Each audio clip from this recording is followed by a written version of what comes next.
Hello, this is PG. Welcome back to the channel. Today I'm reviewing Hyper Light Breaker on Steam. The game is in early access and it's expected to come to consoles in the near future. Hyper Light Breaker is a third-person roguelike developed by Heart Machine. The game is a prequel to Hyper Light Drifter and sees you control a breaker whose job it is to defeat the Abyss King. Okay, gameplay. Well, your breaker can use melee or ranged weapons, you can use a hoverboard to get around, you can dash, and you can also obtain health items. The game focuses on short runs, as in you leave the hub, you explore the game world in order to find the bosses, all with a view to unlocking the end game. The game is broken down into cycles, with each cycle giving you a certain amount of lives, and the longer you spend in the game world, the harder it becomes. But if you run out of lives, the game world recreates itself and your lives reset. As I mentioned at the start, this is a roguelike which will lead to a lot of mindless and tedious repetition.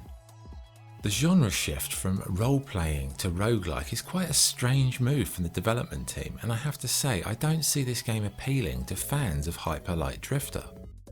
In between these runs you can explore the hub area, you can speak to characters, you can buy stuff, change your gear, recruit new vendors, etc. There is a multiplayer option if that's your thing, but again the roguelike genre, it's quite a chore, and I cannot help but feel that the development team have been infiltrated in some way by an outside source, much like a similar case, Salt and Sacrifice.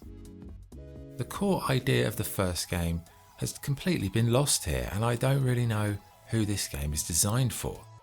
I would also question, after making such a great game as Hyper Light Drifter, why you would release a follow-up in early access, in order to help shape the game to what fans want.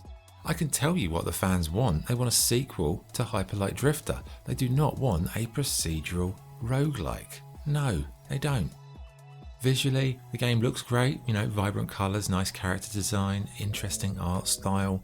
Sound, I'd say is decent, but aside from the visuals and the sound, I'd say the quality of this game doesn't really show itself.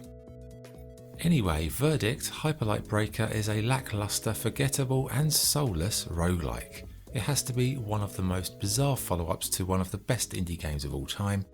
Hyper Light Drifter was an amazing Zelda-like role-playing game.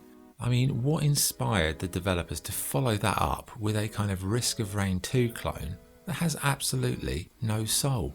It may look pretty, and no doubt it will lure people in with its art style, but the game is a tired, procedural, repetitive loop of a roguelike that you will forget the moment you uninstall it. Again, why you would produce this instead of a proper sequel is beyond me, as this won't appeal to fans of the first game. Hyper Light Breaker is just left feeling like 100 other mindless roguelike games that all merge into one, and it's one you should probably avoid.